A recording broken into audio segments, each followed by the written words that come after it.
ঠান্ডার মধ্যে এরকম ভাবে দাঁড় করিয়ে রেখেছো হিরোইনকে, দেখেছো গায়ে কিছু নেই, একই একটা জাস্ট সোয়েটার হালকা, তুমি দুটো তিনটে জিনিস গায়ে দিয়ে আছো, তার উপরে জন্মদিন, মেয়েটা কত খাটছে, রেল লাইনের ধারে শুয়ে আছে, এখন কিডন্যাপড হয়ে গেছে। একটু তো দয়া করো। করবি কি দয়া? করবে তুমি দয়া? কোথায় বলবি, কোথায় কম্পাস বিহানকে বলবে আমায় আদর কর, সেখানে বলছে আমায় দয়া কর। পুরো গল্প অন্যদিকে টান নিয়ে অবশ্যই অডিয়েন্সও তো সেটাই চাইছে, সেখানে বলছে দয়া করুন আমায়। বিহান স্যার, ওকে বলা হচ্ছে আচ্ছা আমি বেঁচে না ফিরলে বিহান ও স্যার, বিহান স্যার। আমি বেঁচে না ফিরলে আদরটা কাকে করবে ও? আমার তো সেটাই প্রশ্ন। হ্যাঁ? এত কিছু করলো মেয়েটা, মন্দিরে সিঁড়ি ভাঙলো, ভাঙতে যাবে তখন কিডন্যাপড হয়ে গেল, আরো কত কিছু বলেছো তুমি, হ্যাঁ এত কিছু করছো, তারপরে তুমি ওকে বাঁচাবে না? না না, আমি তো বাঁচানোর জন্য বেরিয়েছি, বেরিয়ে ওই অবধি এবার কি ফাইনালি বাঁচাবে কিনা সেটা তোমার উপরে রয়েছে। না না, সেটা তো সিচুয়েশন কিরকম হচ্ছে, কি আমার উপরে কেন থাকবে, আমি কি এতটাই নিঠুর? মানে আমি তো মানে নর্মাল একটা ব্যক্তি, আমিও তো চাই ওকে বাঁচাতে, কিন্তু যদি ঠিক সময় না পৌঁছাতে পারি, আর যদি ওই সময়ের মধ্যে ও নিজেকে বাঁচিয়ে নেয়, তো ঠিক আছে, সেটা তো কোনো অসুবিধা নেই। বাঁচিয়ে নিতে পারবে তো? হ্যাঁ, মনে হচ্ছে পারবো, কম্পাস তো পারে মোটামুটি কাজ। আর আমি তো মনে মনে চাইবো যে মানে কম্পাস সেভ ইয়োরসেলফ। কম্পাস এমনি তো বিহানকে বিশেষ একটা ওইভাবে দেখেও না। না, আয় বাচ্চা মেই, বিহানকে একবার বাঁচাতে এসেছিল কম্পাস, ঠিকই আছে। টিয়ার গান দিয়ে। শীত কেমন এনজয় করা হচ্ছে? আহা। কলকাতাতে ফুল মানালি হয়ে গেছে। আমি চাইছি এইভাবেই যে ক্লাইমেট চেঞ্জটা হচ্ছে, পৃথিবীর চেঞ্জ হতে হতে হতে হতে একদিন বরফ পড়ুক, না আর সেটা একদম যেন চাই, এটা মানুষ না, এটা অমানুষ, না সেইটা যেন আমার 40 পুরুষের বছর থেকে আগে- মহাপুরুষ। একদমই তাই। মানে আমি তো ঠান্ডায় থাকতে পারি না, ঠান্ডায় কাঁপি, লিটারালি আমি জানি না আমি কি দিয়ে। অপছন্দের, আমার উইন্টার আমার একদম পছন্দের নয়। আমি সামারে মারা, তুমি কি পরে আছো দেখো, হ্যাঁ তাই জন্য তো কত কিছু চাপাতে হচ্ছে। কত কিছু চাপা। তুমি এটা তো স্টাইল করে কিনেছিলে, আলমারিতে রাখার জন্য কিনেছিলে কি? অবশ্যই তো উইন্টারেই তো জামাটা পরবে, জ্যাকেট ডেনিম জ্যাকেট পরবে, কাঁপতে কাঁপতে পড়াচ্ছে, কোনো মানে হয় না ওরকম। কলকাতায় যা ঠান্ডা পড়তো সেটা ঠিক ছিল। না না, আমার সত্যি আমি আশা করব যে ফিউচারে যদি দেখো, মানে ওটা হবে না অফকোর্স, মানে হবে হয়তো আমাদের বেঁচে থাকাকালীন আমরা দেখতে পাবো না, বাট হ্যাঁ আমি সেই জায়গায় থাকতে, বরফ সরিয়ে আমাদের পরের জন্ম হ্যাঁ মানে আমি সেই শহরে বা সেই জায়গায় থাকতে খুব পছন্দ করব যেখানে বরফ পড়ে শীতকালে, মানে সেই এরিয়াতে আমি থাকতে খুব পছন্দ করব। এআই কয়েকটা ছবি বেশ ভাইরাল হয়েছে দেখেছো? হাওড়া ব্রিজের নিচে বরফ, ট্যাক্সিতে বরফ। একদম একদম একদম। তারপরে আমাদের ফ্লাইওভারের উপরে আমি দেখেছি, খুব মজা লেগেছে দেখে, বাট একেবারেই চাই না বরফ পড়ুক। একদমই তাই, জমে যাবো, আর বেরোতে পারবো না বাড়ি থেকে। এই জমে যাচ্ছি, তারপরে আবার বরফ পড়লে কি হবে? আর সকাল 7টা-8টা অবধি তো মানে কিছু দেখাই যায় না, অন্ধকার কুয়াশা। 8টা অব্দি বুঝতেই পারি না আমি কি বেরোবো কি বেরোবো না। তারপরে মারাত্মক শুট হবে বলে তো, ধোঁয়াশার মধ্যে ডালহাউসিতে ওই পেছনে রাইটার্স, সেখান থেকে উফ ক্যামেরার সামনে অপূর্ব, পুরো ধোঁয়ার মধ্যে দিয়ে ওই সুন্দর আর্কিটেকচার, আমার দারুণ লাগে। তোমরা যতই নেগেটিভ বলো, কলকাতায় শীত চাই চাই চাই। আপনারা বলুন কি চান, আপনারা কমেন্টে জানান।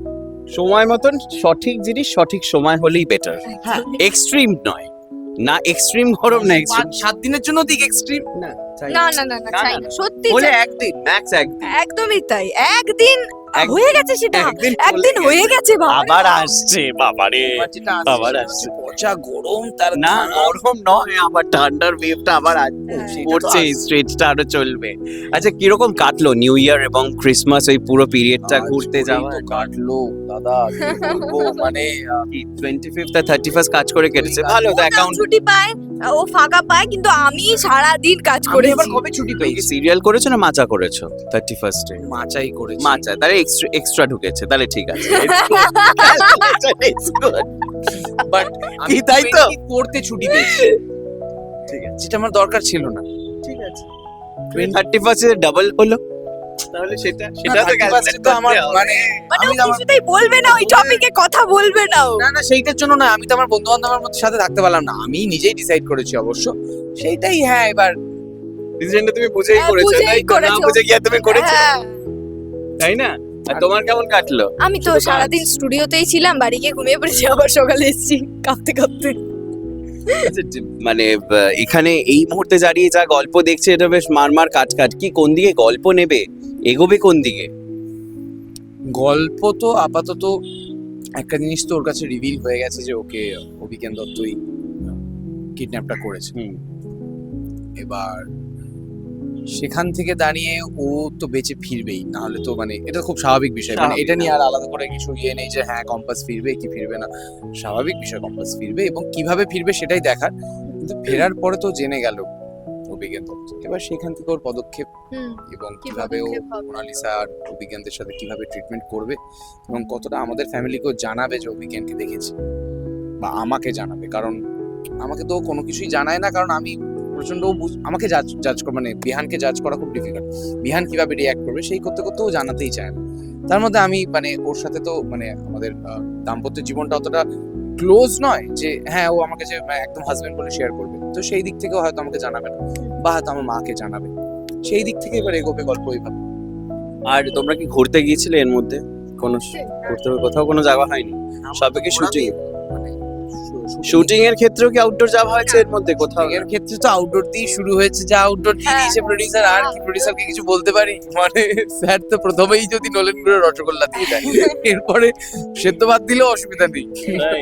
এখন কিরকম হচ্ছে সব মিলে? বেশ আড্ডা জমছে মেকআপ রুমে যখন সিন থাকছেন না? আড্ডাটা জমবে কখন? যখন মানুষগুলো মেকআপ রুমে থাকবে। ও কোথায় থাকে? তো বাড়িতে যায়, বাড়ি যায়। তাহলে আড্ডা জমবে কি করে? ওর কথা বাদ দাও, আমরা মেয়েরা মেকআপ রুমে খুব ভালো আড্ডা দিই, খাই, মজা করি, ফাটিয়ে আড্ডা দিই।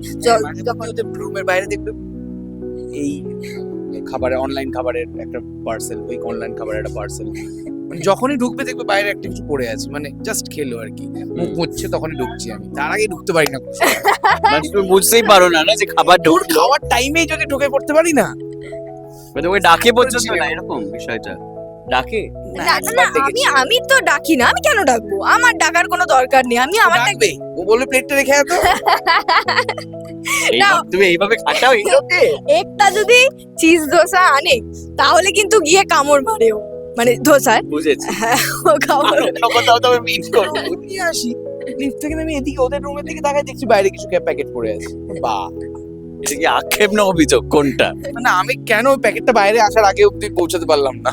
পারবি না তো, বাড়িতে থাক। তুমি বাড়িতে যাবে, তুমি ডিম সেদ্ধ খাবে, তাহলে আর কি করে হবে? এখন কি ডিমের কোয়ান্টিটি কি বাড়লো না? 10টা 24টা ছিল, 10টা আছে। দুটো বেড়েছে কিন্তু 8টা ছিল। আমি তো আগের বার বোধহয় আমি 8টা পেয়েছি আগের বছর, তারপরে এখন 10টা। ঠিক আছে, ঠিক আছে, ইটস কুল ইনাফ। মাছ খাচ্ছি, মাংস খাচ্ছি, মানে খেয়ে পরে বেঁচে আছো। এই করে দিচ্ছি। তুমি খেয়ে পরে বেঁচে আছো তো? হ্যাঁ অবশ্যই, না খেলে পরে খুব মুশকিল আছে। একদমই তাই। না আমিও খাই, আমি একটু বাইরের খাবার খেতে খুবই ভালোবাসি তো, কিন্তু এখন যতটা পারছি কন্ট্রোল করার চেষ্টা করছি। কিন্তু আমি সব মানে এতগুলো ডিম তো আমি খেতেই পারবো না, আমি সকালে 2টো ডিম খাই, তারপর তো আমি আর ডিম খাই না। মানে আমি বিভিন্ন ধরনের খাবার, ব্যাপার আছে, কেউ যদি কোনো খাবার আনে আমাকে কিন্তু দেয়, নিজে থেকে এসে দেয়, পর্ণা নে খা, পর্ণা তোর জন্য এটা এনেছি। আর অন্বেষা দি তো আমার জন্য খাবার বানিয়ে আনে বাড়ি থেকে। ও খেতে ভালোবাসে, অন্বেষা ও একেবারে ঠিক আছে। ছেলেদের রুমে এসব হয় খুব কম, মাঝে মাঝে। তাই তো, তাহলে তো সেই ব্যাপারটা লিয়াজটা রাখতে হয়, তাহলে সেটা রাখলে পরে একটু কাজে লাগতে পারে। ফিরে আয়, তুমি তাহলে খাবার টাবার এনে খাইয়েছো? না না না না না, কিছু আনে ঠানে না। আর ও বাড়িতে যায় খাবার খায়, সেটা ছবি তুলে আনে যে এত বড় পাবদা মাছটা খাইয়েছিলাম একদিন, ও হাফ খেয়ে বলেছি ভাল লাগেনি। কি কি কি কি ওই যে জাস্ট বানস, ইস, ওটা মানুষ খায়? সবাইকে পছন্দ করেছে।